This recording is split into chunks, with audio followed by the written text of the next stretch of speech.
வணக்கம் நண்பர்களே, நான் உங்கள் கிராமத்து விவசாயி. நம்ம நடவு நட்டு 10 நாள் ஆச்சுங்க. சரின்னு சொல்லிட்டு நம்மளும் போயிட்டு களைக்கொல்லி மருந்து, உரமும் வாங்கிட்டு வந்தாச்சுங்க.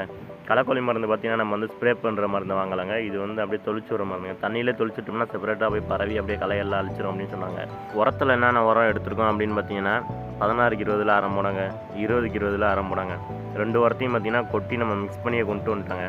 அப்படியே சரி உரத்தையும் அப்படியே வாளியில் அள்ளிட்டு உரத்தை போட்டலாம் அப்படின்னு சொல்லிட்டு களைக்கொல்லி மருந்து, உரம் 2யும் ஒரே டைமில் போட போகிறோங்க. இது நாங்கள் பண்ணுறது ஃபஸ்ட் டைமுங்க. இந்த மாதிரி 2யுமே ஒரே டைமில் நம்ம பண்ணுறது. இது வரைக்கும் நம்ம பண்ணதில்லை. இது வந்து நம்ம புதுசாக பண்ணி பார்க்குறோம்.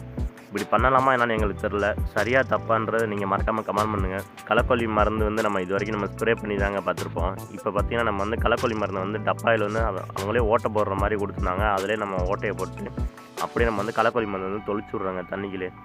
அடுத்து நம்ம அப்படியே உரமும் போட ஆரம்பிச்சிட்டோங்க. களைக்கொல்லி மருந்தை முன்னாடி போட்டுட்டு போகிறாங்க, உரத்தை வந்து நம்ம பின்னாடியே போட்டுட்டு போகிறோம். உங்களுக்கு விவசாயம் பிடிக்கும் அப்படின்னா இந்த வீடியோக்கு லைக்கை கொடுத்துக்குருங்க. உங்களுக்கு விவசாயம் பிடிக்கும் அப்படின்னா நம்ம சேனலை சப்ஸ்கிரைப் பண்ணி வச்சுக்கிறோங்க. பார்ப்போம் எத்தனை பேருக்கு விவசாயிக்கு சப்போர்ட் பண்ணுறீங்க அப்படின்றத நான் தெரிஞ்சுக்கணும்னு ஆசைப்பட்றேன். அப்படியே வாங்க நம்ம உரம் எப்படி போடுறது அப்படின்றத பார்த்துட்டு வந்துடலாம். என்னுடைய விவசாய சொந்தங்களை நம்ம கவனிக்க வேண்டிய முக்கியமான விஷயம் என்னென்னா, இந்த களைக்கொல்லி மருந்தை வந்து நம்ம இப்படி தொளிச்சு விடுறோம் பார்த்தீங்களா. இப்படி தொளிக்கும் போது பார்த்தீங்கன்னா ஈரப்பதம் இருக்கக்கூடாதுங்க. தண்ணி வந்து நல்லாவே இருக்கணும் வயலுக்குள்ளே. அப்போ தாங்க வந்து இந்த களைக்கொல்லி மருந்து வந்து பரவி 4 பக்கட்டும் போய் நமக்கு வந்து களைகள் வராமல் அப்புறப்படுத்துங்க. அதே மாதிரி பார்த்திங்கன்னா நம்ம உரம் போடும்போது பார்த்திங்கன்னா தண்ணி நல்லாவே இருக்கணுங்க. அப்போ தாங்க அந்த உரத்தோட தன்மை வந்து எல்லா தூருக்குமே வந்து போய் சேருங்க. வாங்க அப்படியே இப்போ உரம் போடுறது எப்படின்றத பார்த்துட்டு வந்துடலாம்.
நண்பர்களே, நம்ம கீழ்குண்டில் உரத்தை போட்டு முடிச்சுட்டு மேவயலுக்கு வந்தாச்சுங்க. இங்கே தாங்க வந்து நம்ம நாற்று வந்து போட்டிருந்தோம்.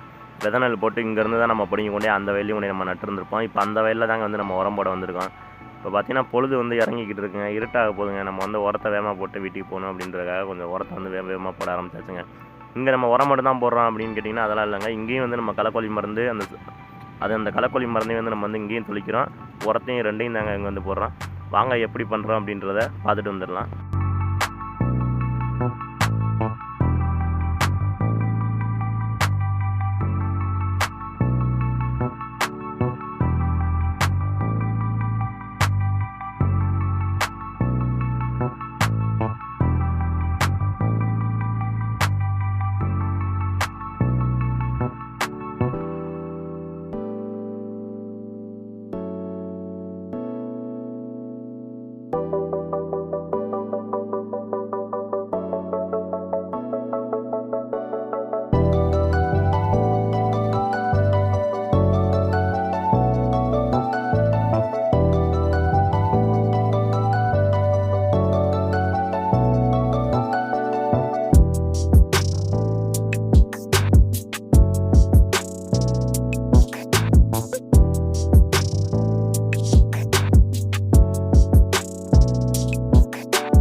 நம்ம வயலில் உள்ள எல்லா வேலையும் முடிச்சுட்டு வீட்டுக்கு கிளம்புறதுக்குள்ள பார்த்தீங்கன்னா நல்லாவே இருட்ட ஆரம்பிச்சிருச்சுங்க. அப்படியே நாங்களும் வீட்டை போட்டு கிளம்பியாச்சுங்க.